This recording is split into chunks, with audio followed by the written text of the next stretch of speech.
Hola gente linda. Bueno, el siguiente tema que vamos a ver es trombocito. Seguimos con las células de la sangre y hoy, este día, vamos a hablar todo lo respectivo a las plaquetas. Entonces, lo primero que vamos a hablar de este tema va a ser algunas características que debemos mencionar sobre plaquetas. Primero vamos a decir que son pequeños fragmentos citoplasmáticos que derivan de una célula mucho más grande que se llama el megacariocito. Esta célula tiene la característica de ser poliploide, ya que su núcleo es el que se divide en cada proceso mitótico. Entonces, seguimos y decimos que esta plaqueta o trombocito, que es otro nombre, realiza la hemostasia y por otro lado la coagulación. El tapón plaquetario es algo que ocurre a diario. Es una adhesión plaquetaria que existe por la ruptura de algún vaso sanguíneo. A diario tenemos rupturas de vasos sanguíneos de muy poco calibre que se denominan capilares, en donde se forman tapones plaquetarios diariamente. Algo muy importante en lo que participan las plaquetas es la retracción del coágulo, que vamos a ver al final de este capítulo. Hay que nombrar acá cuánto de cantidad hay por milímetro cúbico de plaquetas. Lo normal es de un valor de 150.000 a 400.000 por milímetro cúbico. Las plaquetas viven en un tiempo o viven de un tiempo de 8 a 12 días. Algo muy importante que hay que recalcar acá son las zonas que existen en esta determinada célula. La zona periférica es la primera que vamos a decir, que está compuesta por microtúbulos responsables de formar el disco o darle forma de disco a esta plaqueta. Algo muy importante que les recalco ahí en un triángulo amarillo, pues es un pseudópodo. Un pseudópodo es un falso pie, que se denomina y que muchas células lo tienen como prolongación citoplasmática. Seguimos y decimos que la zona estructural de la plaqueta está compuesta por el glucocáliz, que lo conocen con otro nombre, que es la cubierta celular. Ustedes ya lo conocen. ¿Qué función cumple el glucocáliz? De protección y aparte como reconocimiento celular. La glucoproteína que existe en esta zona estructural, pues vamos a decir lo que cumple una función primordial. La glucoproteína no se va a adherir al vaso sanguíneo, a un vaso sanguíneo que esté normal, es decir, que no esté roto. La glucoproteína sí se adhiere a la zona vascular dañada, o sea, un vaso sanguíneo que haya sufrido una ruptura y por tanto esté haciendo una hemorragia, va a causar que esta glucoproteína sí se adhiera a la pared vascular. Seguimos y vamos a decir que la zona 3 es la zona de los orgánulos de la plaqueta y tenemos tres tipos de orgánulos: alfa, beta y gamma. Los alfa llevan los factores de coagulación que vamos a ver más adelante. Los gránulos beta almacenan aminas y por tanto se los llama también gránulos almacenadores de aminas. La serotonina, la adrenalina, la serotonina es una amina junto con la adrenalina. La adrenalina es una catecolamina, mientras que la serotonina es la 5-HT, 5-hidroxitriptamina. Tenemos también que en este tipo de gránulos beta pues existen el ATP y el calcio, además de ADP, que están contenidos en este tipo celular. Ahora, vamos a decir que también existen gránulos gamma, que contienen lisosomas, que son los responsables de la demolición interna. Vamos a decir también que estos tipos de lisosomas tienen un contenido de enzimas hidrolíticas.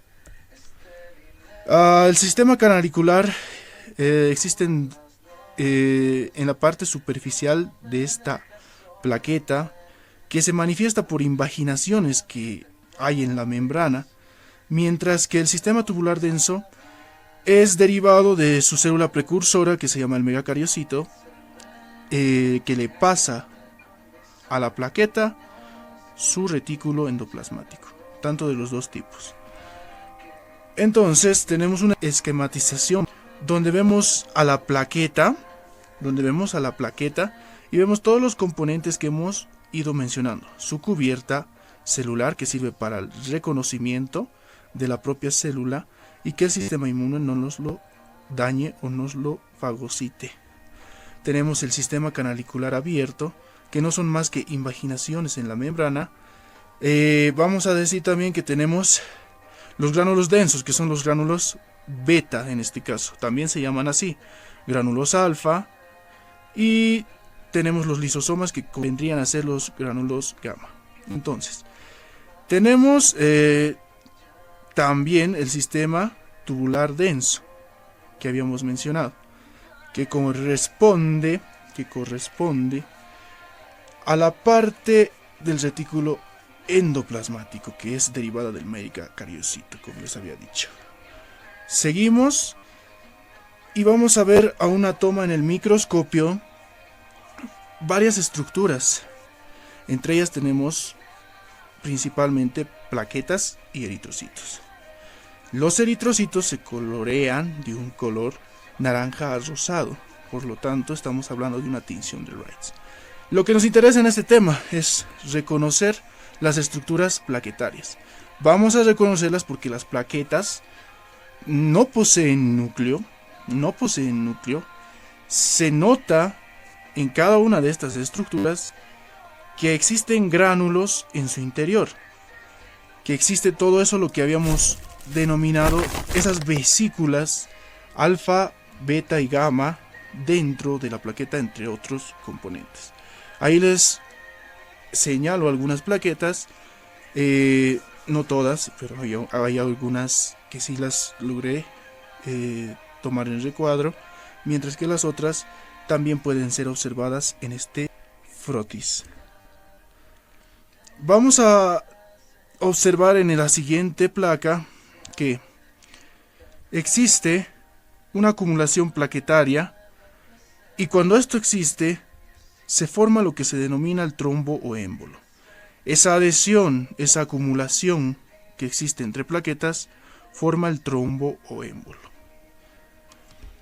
Hemostasia y coagulación. Vamos a definir que la hemostasia es la detención de pérdida de sangre o detención de hemorragia, como se diría con términos médicos. Vamos a decir, existen dos tipos de hemostasia, la primaria y la secundaria. ¿Qué consiste la primaria?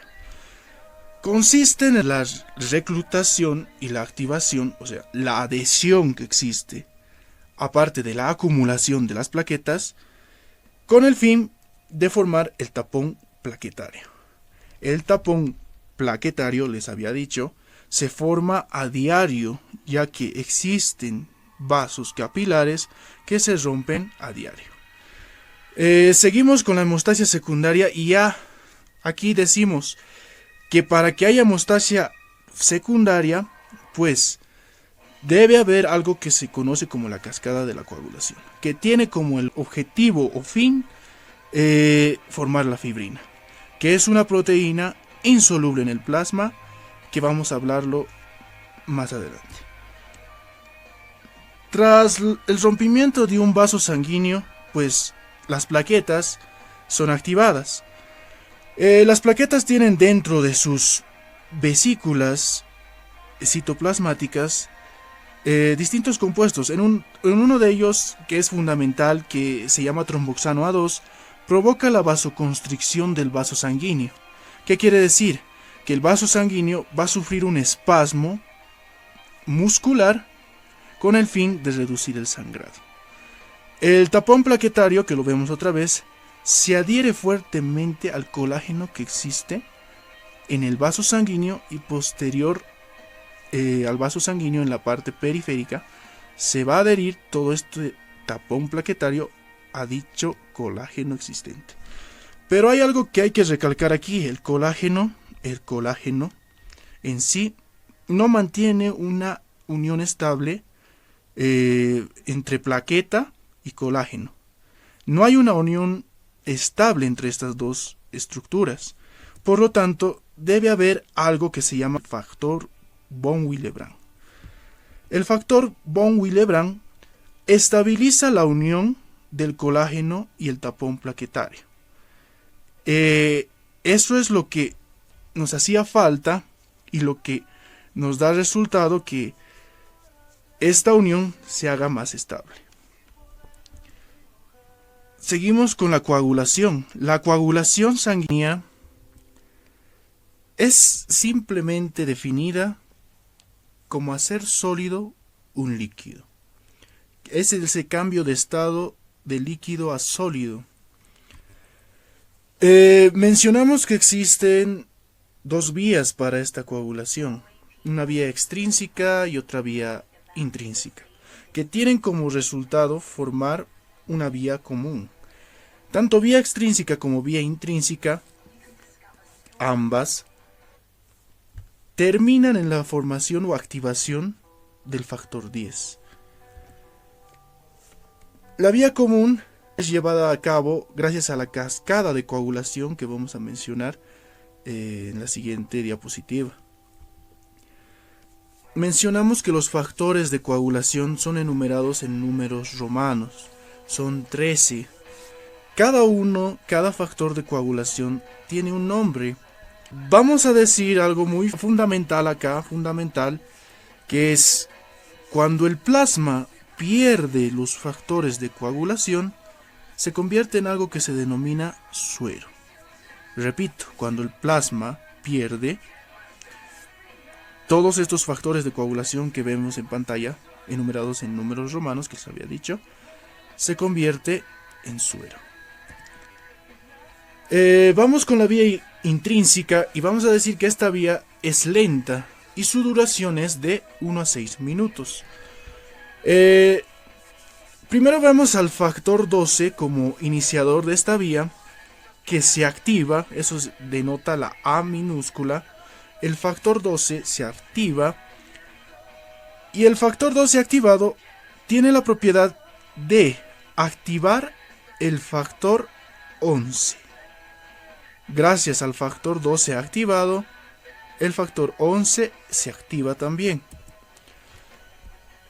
El factor 11 activado activa a su vez el factor 9. Entonces el factor 11 activado activa el factor 9. Toda la A minúscula que vean en las diapositivas significa activado. El factor 9 activado gracias al factor 4, que es el calcio, y el factor 8, que también está activado, va a tener como fin activar el factor 10. El factor 10. Les había dicho, tanto vía intrínseca como extrínseca tienen como fin o finalidad llegar a la activación del factor 10. La vía extrínseca es rápida o explosiva y su duración es de unos 15 segundos nada más. Empieza con el factor 3 llamado factor tisular, que activa el factor 7, activado, que a su vez este factor se une al factor 4, que es el calcio, y activa el factor 10. Ya vieron por qué se llama rápida o explosiva, es muy corta y su duración que existe de esta vía. La otra tarda más, es también más larga en cuanto a la activación de sus factores, pero ambas llegan a la activación del factor 10. La vía común empieza de las dos vías que habíamos mencionado anteriores, la vía intrínseca con la vía extrínseca, y por tanto va a empezar con el factor 10. A partir de acá se une el factor 5 activado y se une el factor 4, que es el calcio, con el fin de activar al factor 2, el cual de protrombina se convierte en trombina, una proteína fundamental en esta cascada de coagulación. La trombina convierte al factor 1, que es el fibrinógeno, en fibrina. El fibrinógeno es una proteína soluble en plasma, mientras que la fibrina es una proteína insoluble en el plasma. Hay que recalcar acá que gracias a la transformación de fibrinógeno en fibrina, va a existir lo que se denomina la formación de la hebra o las hebras de fibrina entre cada prolongación citoplasmática de plaquetas de esta manera. Entonces, cada plaqueta se va a ir a unir o comunicar con las demás que está a su alrededor, formando las hebras de fibrina. Y por tanto van a encapsular a glóbulos rojos en este proceso. Por lo tanto, el coágulo tiene una apariencia correspondiente a la siguiente imagen. El coágulo se manifiesta de esta manera. Ya llegando a la parte final, nos cabe mencionar que en la parte superficial se va a expresar lo que se denomina el plasminógeno, que gracias a una, vamos a decir, una proteína activadora, el activador de plasminógeno tisular, eso significa la T-PA, activador de plasminógeno tisular. Gracias a esto, el plasminógeno se activa y se convierte en plasmina. La plasmina es una proteína fundamental que nos da por objeto la destrucción del coágulo sanguíneo. Y así tenemos lo que les había mencionado antes, que es la retracción del coágulo. La retracción del coágulo es realizada netamente por plaquetas, como lo habíamos dicho. ¿Por qué? Porque en la plaqueta, en el citoplasma de la plaqueta, se sintetiza este factor, el activador del plasminógeno tisular, el cual desencadena toda una serie de reacciones para llegar a la retracción del coágulo. Bueno, esto sería todo respecto a plaquetas, lo más necesario que deben conocer, a tomarlo muy en cuenta. Y bueno, si el video te gustó, pues no olvides de dejar tu pulgar arriba y suscribirte a mi canal. Subo contenido cada semana, sígueme en las redes. Muchas gracias.